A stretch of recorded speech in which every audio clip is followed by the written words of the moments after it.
ఎవరికైనా కష్టం వచ్చినప్పుడు దేవాలయాలకు వెళ్ళడం, అక్కడ పూజలు చేయడం సర్వసాధారణం. అయితే చాలా మంది వాళ్ళకి సమస్యలు వచ్చినప్పుడు ఏవైనా పూజలు చేస్తే మంచి జరుగుతుంది, వాళ్ళకున్న దోషాలన్నీ తొలగిపోతాయని చెప్పేసి భారీగా నమ్ముతూ ఉంటారు.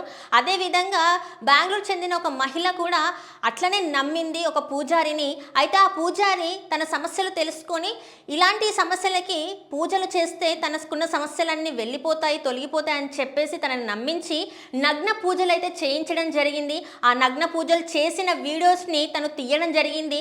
తర్వాత మళ్ళీ తన పైన ఆ నగ్న పూజలు ఏవైతే చేశారో ఆ వీడియోలు చూపించి, "నువ్వు నా దగ్గరికి రాకపోతే ఈ వీడియోలన్నీ బయటికి పంపిస్తాను, విడుదల చేస్తాను, సోషల్ మీడియాలో పెడతానని" బెదిరించి తనని అత్యాచారం చేయడం అయితే జరిగింది. ఇలా 1, 2 సార్లు కాకుండా చాలా సార్లు జరగడం జరిగింది. దీంతోనైతే ఆ మహిళ పోలీస్ స్టేషన్‌కి వెళ్ళి అక్కడ కంప్లెయింట్ కూడా ఇవ్వడం జరిగింది.